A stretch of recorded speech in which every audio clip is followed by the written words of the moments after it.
അപ്പോൾ എല്ലാവർക്കും നമസ്കാരം. അപ്പോൾ ഇന്ന് നമ്മൾ പറയാൻ പോണത് ഭഗവാന്റെ വരാഹ അവതാരത്തിൻ്റെ കഥയാണ്. അപ്പോൾ നമുക്കറിയാം, ആദ്യം തന്നെ ഇതിൻ്റെ മുന്നേ ഞാൻ പറഞ്ഞത് നരസിംഹാവതാരത്തിൻ്റെ കഥയാണ്. അപ്പോൾ ആദ്യം ഇത് പറഞ്ഞിട്ട് അത് പറയണമെന്നായിരുന്നു വിചാരിച്ചിരുന്നത്. പക്ഷെ ഭഗവാനല്ലേ എല്ലാം തീരുമാനിക്കാം. നമ്മൾ എന്താണോ വിചാരിക്കുന്നത് അതുപോലെയല്ലോ നടക്കുക. അദ്ദേഹം തീരുമാനിക്കുന്നത് എന്താണോ അത് നമ്മളിലൂടെ നടക്കുന്നു എന്ന് മാത്രം. അപ്പോൾ അതുകൊണ്ടാണ് ആദ്യം നരസിംഹാവതാരം ഇട്ടതിന് ശേഷം ഇപ്പോൾ ഇതിടാൻ അങ്ങനെ വിചാരിച്ചത്. അപ്പോൾ വരാഹ അവതാരത്തെക്കുറിച്ച് പറയുന്ന സമയത്ത് ഏതൊരു അവതാരം ഭഗവാൻ എടുക്കുന്ന സമയത്തും അവിടെ ആ ഒരു അധർമ്മത്തെ നശിപ്പിച്ച് അപ്പോൾ ധർമ്മത്തിനെ പുനഃസ്ഥാപിക്കുക എന്നുള്ള ഒരു ഉദ്ദേശത്തോടു കൂടിയിട്ടാണ്. അപ്പോൾ നമുക്കറിയാം, നമ്മൾ ഈ ഒരു ഭൂമിയിൽ വരുന്ന സമയത്ത് അല്ലെങ്കിൽ ഈ ഭൂമിയിൽ നമുക്ക് മായയായിട്ട് നിൽക്കുന്നത് അല്ലെങ്കിൽ നമ്മുടെ ഒരു ആത്മാവിൻ്റെ വളർച്ചയ്ക്ക് എപ്പോഴും തടസ്സമായി നിൽക്കുന്നത് നമ്മുടെ കാമം, മോഹം, മതം, അങ്ങനെ മാത്സര്യം, ഡംബ്, അഹങ്കാരം, അസൂയ അങ്ങനെയുള്ള കാര്യങ്ങളാണ് നമ്മുടെ പ്രധാനമായിട്ടുള്ള നമ്മുടെ ശത്രുക്കൾ.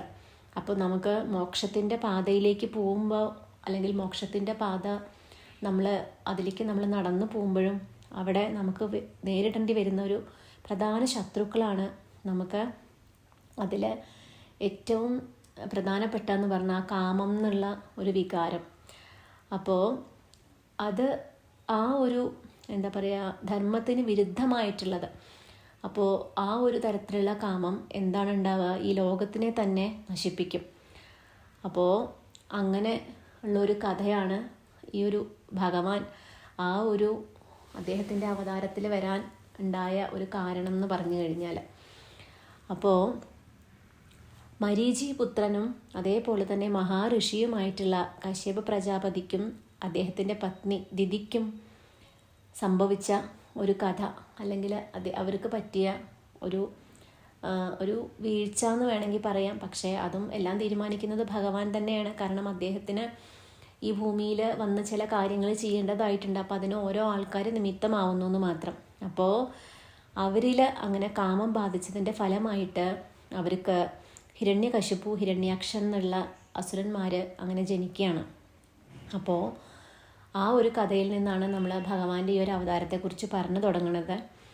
അപ്പോൾ ഒരു ദിവസം സായാഹ്നത്തിൽ തൻ്റെ പതിവ് കർത്തവ്യങ്ങളിൽ വ്യാപൃതനായിരുന്നിട്ടുള്ള കശ്യപ പ്രജാപതിയുടെ സമീപത്തേക്ക്, സന്ധ്യാസമയങ്ങൾ നമുക്കറിയാം ഏറ്റവും പ്രധാനപ്പെട്ട സമയം എന്നാണ് നമ്മൾ സന്ധ്യാസമയത്തിനെ പറയുക.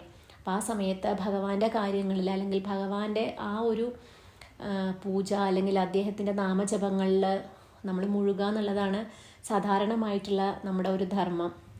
അപ്പോൾ അതേപോലെ തന്നെ കശ്യപ പ്രജാപതി അദ്ദേഹത്തിൻ്റെ ആ പതിവ് കർത്തവ്യങ്ങളിൽ അങ്ങനെ വ്യാപൃതനായിരുന്നു. അപ്പോൾ ആ സമയത്ത് അദ്ദേഹത്തിൻ്റെ ആ പത്നി ദിതി അമിതമായിട്ടുള്ള കാമത്തോടെ അദ്ദേഹത്തിനെ സമീപിക്കുകയാണ്. അപ്പോൾ സന്ധ്യാവന്ദനാദികൾ അനുഷ്ഠിക്കാൻ തുടങ്ങുകയായിരുന്ന പ്രജാപതി അങ്ങനെ മുന്നിൽ നിൽക്കുന്ന ഭാര്യയെ കണ്ടിട്ട് അത്ഭുതപ്പെട്ടു. എന്താണ് ഈ സമയത്ത് ഇങ്ങനൊരു വികാരം തോന്നാന്നുള്ളത്. അപ്പോൾ സാധാരണപ്പെട്ട ആർക്കും തോന്നണതല്ല. പക്ഷേ നമുക്ക് ഓരോ മോശ സമയങ്ങൾ വരുന്ന സമയത്ത് നമ്മുടെ ഉള്ളിൽ അങ്ങനെ ഓരോ വിചാരങ്ങൾ നമുക്ക് തോന്നും. അപ്പോൾ ഈശ്വര ഭജനം ചെയ്യേണ്ട ഈ പുണ്യവേളയിൽ ഇങ്ങനെ ഒരു വികാരമായിട്ട് അങ്ങനെ ലൗകിക താല്പര്യമായിട്ട് നടക്കുന്നത് പാപമാണ്, അങ്ങനെ ചെയ്യാൻ പാടില്ല എന്ന് അദ്ദേഹം ഭാര്യയ്ക്ക് പറഞ്ഞു കൊടുക്കുകയാണ്. അപ്പോൾ അതിനേക്കാൾ പാപമാണ് നീ ഇപ്രകാരം എന്നെ ഇങ്ങനെ പ്രചോദിപ്പിക്കുക അല്ലെങ്കിൽ പ്രലോഭിപ്പിക്കുക, പ്രലോഭനങ്ങളിൽ വന്ന് വീഴ്ത്തുക. അപ്പോൾ അത് ചെയ്യുന്നത് വേറൊരു തരം എന്താണ്, ഒരു അധർമ്മം, ഒരു പാപകർമ്മമാണ് ചെയ്യുന്നത് എന്നുള്ളത് അദ്ദേഹം ഭാര്യയെ പറഞ്ഞ് അങ്ങനെ മനസ്സിലാക്കാൻ ശ്രമിക്കുകയാണ്. അപ്പോൾ സന്ധ്യാവന്ദനം കഴിയണത് വരെ കാത്തിരിക്കൂ, അതിനുശേഷം ഞാൻ വരാമെന്ന് പറയാണ്. പക്ഷേ ദിതി അതൊന്നും കേൾക്കണില്ല. അപ്പോൾ അങ്ങനെ അദ്ദേഹം ആ ഒരു ദിതിയുടെ അങ്ങനെ ആ ഒരു കാമത്തിൽ അങ്ങനെ വീണു പോവാണ്. അപ്പോൾ അതിൻ്റെ ശക്തിയിൽ അങ്ങനെ അദ്ദേഹത്തിൻ്റെ നിയന്ത്രണം നഷ്ടപ്പെടും. അങ്ങനെ അതിൻ്റെ ഫലമായി അവർ രണ്ടുപേരും ആ സമയത്ത് ഒന്നു ചേർന്നതിൻ്റെ ഫലമായിട്ട് ഗർഭിണിയായ ദിതിയുടെ അസാധാരണ ഉദരവലിപ്പം, അപ്പോൾ സ്ഫുരിക്കുന്ന തേജസ്സൊക്കെ കണ്ടിട്ട് ദേവന്മാർ അമ്പരന്നു. അപ്പോൾ ലോക സൃഷ്ടാവായിട്ടുള്ള ബ്രഹ്മാവിനോട് അവർ ചോദിക്കും എന്താണ് ഇതിൻ്റെ കാരണം എന്ന് ചോദിക്കുന്ന സമയത്ത് ഭഗവാൻ, അതായത് ബ്രഹ്മാവ് പറയാണ്, ഭഗവത് ഭക്തരും താപസികളുമായിട്ടുള്ള സനകാദി മുനീന്ദ്രന്മാർ അപ്പോൾ അവരുടെ ഒരു കഥ പറഞ്ഞു കൊടുക്കുകയാണ്. അവർ സനകാദ്രി മുനീന്ദ്രന്മാരെന്ന് പറയുന്ന സമയത്ത് ബ്രഹ്മാവിൻ്റെ പുത്രന്മാരാണ്. അപ്പോൾ അവർ വിഷ്ണു ഭഗവാനെ ദർശിക്കാനായിട്ട് വൈകുണ്ഠത്തിലെത്തിയ ഒരു സമയമായിരുന്നു. വൈകുണ്ഠത്തിലെത്തി അപ്പോൾ ദ്വാരപാലകന്മാരായിട്ട് അവിടെ ജയനും വിജയനും അവരെ വിഷ്ണു സവിധത്തിലേക്ക് കടത്തിവിട്ടില്ല. അപ്പോൾ മഹാവിഷ്ണുവിൻ്റെ അനുഗ്രഹം വാങ്ങാനെത്തിയ തങ്ങളെ തടഞ്ഞതിൽ കോപം മൂത്തിട്ടുള്ള മുനികൾ അസുരന്മാരായിട്ട് തീരട്ടെ, നിങ്ങൾ ഇനിയുള്ള ജന്മത്ത് അസുരന്മാരായി തീരട്ടെ എന്നാണ് അവർ ദ്വാരപാലകന്മാരെ അങ്ങനെ ശപിച്ചു. അപ്പോൾ പൂർവ്വജന്മത്തിലെ ജയവിജയന്മാരാണ് ഈ ജന്മത്തിൽ ദിതിയുടെ ഗർഭത്തിൽ ആരായിട്ട് ഹിരണ്യകശിപുവും ഹിരണ്യാക്ഷനുമായിട്ട് അപ്പോൾ ജന്മം കൊണ്ടിരിക്കുന്നത്. അപ്പോൾ ആ സമയത്ത് അവർ ഭഗവാന്റെ ദ്വാരപാലകന്മാരായിട്ട് അത്രയും കാലം അവിടെ നിന്ന് ഭഗവാന് വേണ്ടി കർമ്മങ്ങൾ ചെയ്ത് അവർക്ക് ഇങ്ങനെ ഒരു ശാപം കിട്ടുന്ന സമയത്ത് അവർ ഭഗവാനോട് ചോദിക്കും, ഭഗവാനെ, ഞങ്ങൾ ഇത്രയും കാലം അങ്ങയെ സേവിച്ച് ഞങ്ങൾ കൂടെ നിന്നു, അപ്പം ഞങ്ങളുടെ ഒരു സമയത്ത് ഒരു ബുദ്ധിമോശം കൊണ്ട് ഞങ്ങൾക്ക് ഇങ്ങനെ ഒരു ശാപം ഞങ്ങൾക്ക് കിട്ടി. അപ്പോൾ ഞങ്ങൾ ഭൂമിയിൽ അടുത്തതായിട്ട് ഞങ്ങൾ പിറക്കുന്ന സമയത്ത് ഞങ്ങൾക്ക് അങ്ങയെ ഇങ്ങനെ കാണാനോ അല്ലെങ്കിൽ അങ്ങനെ ഒരു അങ്ങയെക്കുറിച്ച് ഓർക്കാനോ ഒന്നും പറ്റില്ലല്ലോ എന്ന് പറയുന്ന സമയത്ത് ഭഗവാൻ തന്നെയാണ് അവർക്ക് ആ ഒരു വിദ്വേഷ ഭക്തി, അതായത് ദേഷ്യഭാവത്തിൽ ഭഗവാനെ ഓർക്കാനുള്ള ഒരു വരം പോലെ, അല്ലെങ്കിൽ അത് ഭഗവാൻ തന്നെ അവർക്ക് അങ്ങനെ കൊടുത്തതാണ്. അപ്പോൾ അങ്ങനെ ഭഗവാൻ തന്നെ അവരോട് പറയും, 3 ജന്മം അസുരന്മാരായിട്ട് ജനിച്ച ശേഷം നിങ്ങൾ എന്താണ് എന്നിൽ മോക്ഷം പ്രാപിച്ചോളൂ എന്ന് പറയാണ്. അപ്പോൾ അങ്ങനെ ആസുരികമായ ആ ഒരു സമയത്ത് ഒരു കാമത്തിന് അടിമപ്പെട്ടിട്ടുള്ള കശ്യപ പ്രജാപതി അങ്ങനെ ആ സമയത്ത് പത്നിയെ സമീപിച്ചത് കൊണ്ടാണ് എന്താണ് അവരുടെ സന്താനങ്ങൾ പാപികളും അങ്ങനെ ക്രൂരന്മാരുമായിട്ട് തീർന്നത്. അപ്പം അങ്ങനെ മാസങ്ങൾ കഴിഞ്ഞു പോയി. അങ്ങനെ ദിതി 2 പുത്രന്മാർക്ക് ജന്മം നൽകി, ഹിരണ്യകശിപു, ഹിരണ്യാക്ഷൻ. അപ്പോൾ അവർ തൻ്റെ സന്താനങ്ങൾക്ക് കശ്യപൻ തന്നെ നാമകരണം ചെയ്യും. അങ്ങനെ ജന്മനാ തന്നെ അവർ ആ ഭഗവാൻ കൊടുത്തു തന്നെയാണ്, ഭഗവാന്റെ അടുത്ത് നിന്ന് അവർ ചോദിച്ചു വാങ്ങിയത് തന്നെയാണത്. ജന്മനാ തന്നെ അവർ വിഷ്ണു വിദ്വേഷികളായിരുന്നു, ഭഗവാനോട് ദേഷ്യമായിരുന്നു. അപ്പോൾ ബ്രഹ്മദേവനെ തപസ് ചെയ്തിട്ട് പ്രീതിപ്പെടുത്തിയ അവർ ഭഗവാനിൽ നിന്ന് അനവധി വരങ്ങൾ ബ്രഹ്മദേവനിൽ നിന്ന് നേടും. അപ്പോൾ സജ്ജനങ്ങളെയും തപസ്സികളെയൊക്കെ അവരെ നിഷ്കരണം അങ്ങനെ ദ്രോഹിക്കാൻ തുടങ്ങി. അങ്ങനെ വരപ്രാപ്തിയിൽ ശക്തരായി തീർന്ന അവരെ വെല്ലാൻ അല്ലെങ്കിൽ അവരെ തോൽപ്പിക്കാൻ ഈ ഒരു ത്രിലോകങ്ങളിൽ ആർക്കും തന്നെ സാധ്യമല്ല എന്നുള്ളൊരവസ്ഥയിലെത്തി. അപ്പോൾ അസുരന്മാരുടെ നേതാവായിട്ട് ഹിരണ്യകശിപു മാറി. ശുക്രമഹർഷിയുടെ, അതായത് ശുക്രാചാര്യരുടെ ശിഷ്യത്വവും ഉപദേശവും അപ്പോൾ എപ്പോഴും അവരുടെ കൂടെ സർവ്വതാ ഉണ്ടായി. അസുര ഗുരുവായിരുന്നു ശുക്രാചാര്യർ. അപ്പം അദ്ദേഹത്തിൻ്റെ ഒരു ഉപദേശം യഥാസമയവും അവരുടെ കൂടെ ഉണ്ടായിരുന്നു. അപ്പോൾ അസുര ചക്രവർത്തി ഹിരണ്യകശിപുവിൻ്റെ അല്ലാതെ മറ്റാരുടെയും നാമം ഉച്ചരിക്കാൻ പാടില്ല, ആരുടെ നാമവും ജപിക്കാൻ പാടില്ല എന്ന് കൽപ്പിക്കും. മഹാവിഷ്ണുവിൻ്റെയോ അതുപോലെ വേറെ ഏതെങ്കിലും ദേവന്മാരുടെയോ നാമം ഭജിക്കുന്നവരൊക്കെ അങ്ങനെ നിരന്തരമായിട്ട് ദ്രോഹിക്കാൻ തുടങ്ങി. അപ്പോൾ അനുജനായിട്ടുള്ള ഹിരണ്യാക്ഷൻ തന്നോട് എതിർക്കാൻ പോകുന്ന ശക്തനെ അന്വേഷിച്ചിട്ട് അങ്ങനെ ലോകം മുഴുവൻ ആരാണ് എന്നെ ചെറുത്ത് തോൽപ്പിക്കാനുള്ളത് എന്നുള്ളൊരു ആ ഒരു കാര്യം അന്വേഷിച്ച് അങ്ങനെ ലോകം മുഴുവൻ അങ്ങനെ അലയും. അപ്പോൾ ധരണിയെ എടുത്തിട്ട്, അതായത് ഭൂമി ദേവിയെ എടുത്തിട്ട് ആഴിയിൽ മുക്കി. അത് കണ്ട് ഭയന്ന വരുണദേവനെ ഈ ഹിരണ്യാക്ഷൻ അദ്ദേഹത്തിൻ്റെ ഭീമൻ ഗദ കൊണ്ട് മർദ്ദിക്കാൻ ഒരുങ്ങി. അപ്പോൾ പേടിച്ചോടിയ വരുണൻ ബ്രഹ്മാവിൻ്റെ പാദത്തിൽ അഭയം പ്രാപിച്ചു.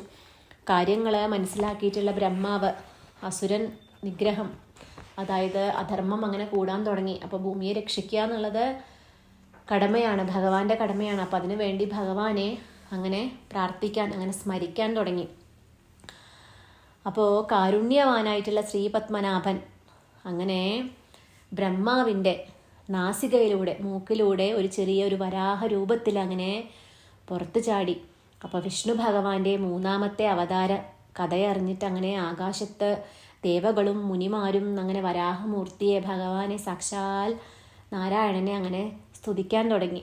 അപ്പോൾ വേദമയവും അതുപോലെ യജ്ഞമയവുമായിട്ടുള്ള വരാഹമൂർത്തി ശരീരം മുഴുവൻ അങ്ങനെ രോമകൂപങ്ങൾ കൊണ്ട് നിറഞ്ഞതായിരുന്നു. അപ്പോൾ സദാസമയവും അങ്ങനെ സാമവേദത്തിൻ്റെ ശബ്ദത്തിൽ അങ്ങനെ അദ്ദേഹം ഗർജിച്ചു കൊണ്ടേയിരിക്കുമായിരുന്നു. അപ്പോൾ നിമിഷങ്ങൾ കഴിഞ്ഞപ്പോൾ തന്നെ ആ വരാഹം ചെറുതായിട്ടാണ് നാസികയിലൂടെ പുറത്തേക്ക് വന്നതെങ്കിലും വളരെ വലുതായി അങ്ങനെ വാനമുട്ട അങ്ങനെ വളർന്നു, അങ്ങനെ സമുദ്രത്തിലേക്ക് എടുത്ത് ചാടി. അപ്പോൾ അദ്ദേഹത്തിൻ്റെ രോമകൂപങ്ങളിൽ അനവധി സിദ്ധന്മാരും യോഗികളൊക്കെ അധിവസിച്ചിരുന്നു. അവർ സർവശക്തനായ വിഷ്ണു ഭഗവാനെ അങ്ങനെ സ്തുതിക്കാൻ തുടങ്ങി. ജലധിയിൽ, ഭൂമിയിൽ, അതായത് സമുദ്രത്തിൽ ആഴ്ന്നു കിടന്നിരുന്ന ഭൂമിദേവി വരാഹമൂർത്തിയുടെ വരവ് കണ്ടിട്ട് അദ്ദേഹത്തിനെ ഭക്തിയോടെ അങ്ങനെ സ്തുതിച്ചു. എന്നിട്ട് പറഞ്ഞു, അധർമ്മത്തെ ഇല്ലായ്മ ചെയ്യുന്നവനും അതുപോലെ ധർമ്മത്തെ പുനഃസ്ഥാപിക്കുന്നവനുമായ ഭഗവാനെ, അവിടത്തേക്ക് എൻ്റെ പ്രണാമം. അതുപോലെ ശംഖ ചക്ര ഗദപത്മധാരിയും അതുപോലെ ശതഹസ്തങ്ങളോട് കൂടിയവനുമായ ഭഗവാനെ, അങ്ങയുടെ സൃഷ്ടിയായിട്ടുള്ള എന്നെ ഉദ്ധരിച്ചാലും ബ്രഹ്മാവാണെന്നും വിഷ്ണുവെന്നും ശിവനെന്നും പറഞ്ഞ് ആദരിക്കപ്പെടുന്ന അവിടുന്ന് അവ്യയനും പരമസ്വരൂപനും ദേവനുമാവുന്നു. അവിടുത്തെ ധ്യാനിക്കാത്ത ആർക്കാണ് മോക്ഷം ലഭിക്കുക? അതുപോലെ കാരുണ്യവാനും ആശ്രിത വത്സലനുമായ അങ്ങ് എന്നെ രക്ഷിച്ചാലും ഹിരണ്യാക്ഷനാൽ ബന്ധിക്കപ്പെട്ട എനിക്ക് മോക്ഷം പ്രദാനം ചെയ്തു തരണം. അങ്ങയുടെ പാദങ്ങളിൽ ഞാൻ അഭയം പ്രാപിക്കുന്നു. അവിടത്തേക്ക് എൻ്റെ ശതകോടി പ്രണാമം എന്ന് പറഞ്ഞിട്ട് ഭൂമിദേവി ഭഗവാനെ സ്തുതിച്ച് ഭഗവാന്റെ പാതാരവിന്ദങ്ങളിൽ അഭയം പ്രാപിക്കുകയാണ്. അങ്ങനെ ഇപ്രകാരമുള്ള ഭൂമിദേവിയുടെ പ്രാർത്ഥന ശ്രവിച്ചിട്ട് വരാഹമൂർത്തി ഭൂമിയെ അതിൻ്റെ തേറ്റ കൊണ്ട് ഉയർത്തിയിട്ട് പാതാളത്തിൽ നിന്ന് അങ്ങനെ പൊങ്ങി വന്നു. ഇത് കണ്ട സനകാദി മുനീന്ദ്രന്മാർ അനന്തം നിറഞ്ഞ മനസ്സോട് അങ്ങനെ വരാഹമൂർത്തിയെ സ്തുതിച്ചു. അപ്പോൾ സർവ്വലോക സൃഷ്ടാവായിട്ടുള്ള വിഷ്ണു ഭഗവാൻ അവിടുന്ന് വിജയിച്ചാലും സർവാധിഷ്ഠിതമായ യജ്ഞം അവിടുന്ന് ആവുന്നു. അവിടുത്തെ കരങ്ങളിൽ സർവ്വ ഐശ്വര്യങ്ങളും സ്ഥിതി ചെയ്യുന്നു. ജനന മരണരഹിതനും സർവ്വകാരണവും അവിടുന്ന് ആവുന്നു. സൃഷ്ടി സ്ഥിതി സംഹാരം ഒക്കെ അവിടുത്തെ വെറും ലീലകൾ മാത്രമാണ്, അവിടുത്തെ കേളികളാണ്. വരാഹരൂപം ധരിച്ച മഹാവിഷ്ണു അങ്ങ് ജയിച്ചാലും എന്ന് പറയാണ്. അപ്പോൾ ഭൂമി വീണ്ടും ഉയർന്നു വന്നതറിഞ്ഞ ഹിരണ്യാക്ഷൻ അമ്പരന്നു. അദ്ദേഹം ഭൂമിയൊക്കെ സമുദ്രത്തിലേക്ക് താഴ്ത്തിയതാണ്. അപ്പോൾ ഇപ്പം ആരാണിത് ഉയർത്താൻ വന്നത് എന്ന് വിചാരിച്ചിട്ട് അങ്ങനെ കണ്ടപ്പോൾ അമ്പരന്നു. തൻ്റെ കരങ്ങളാൽ പാതാളത്തിലേക്ക് ആഴ്ത്തിയ ഭൂമി എങ്ങനെ പൂർവ്വസ്ഥിതിയിലെത്തി എന്നറിയാൻ വേണ്ടിയിട്ട് ഹിരണ്യാക്ഷൻ അവിടെ എത്തി. കേവലം ഒരു വന്യമൃഗമായിട്ടുള്ള വരാഹമൂർത്തിയെ കണ്ട് ഹിരണ്യാക്ഷൻ പരിഹസിക്കുകയാണ്. എല്ലാവരും ഭഗവാനെ മനസ്സിലാക്കി ഭഗവാന്റെ ആ ഒരു ശക്തിയും ഒക്കെ അറിഞ്ഞ് ഭഗവാനെ മനസ്സുകൊണ്ട് അല്ലെങ്കിൽ ഹൃദയം കൊണ്ട് സ്നേഹിച്ച് എല്ലാവരും ഭഗവാനെ ആ വരാഹമൂർത്തി രൂപത്തിൽ സ്തുതിക്കുന്ന സമയത്ത് ഹിരണ്യാക്ഷൻ ഹിരണ്യ കശിപു മാത്രം ഹിരണ്യാക്ഷൻ മാത്രം എന്താ ഉണ്ടാവുക? ഭഗവാനെ പരിഹസിക്കുകയാണ്, കളിയാക്കുകയാണ്.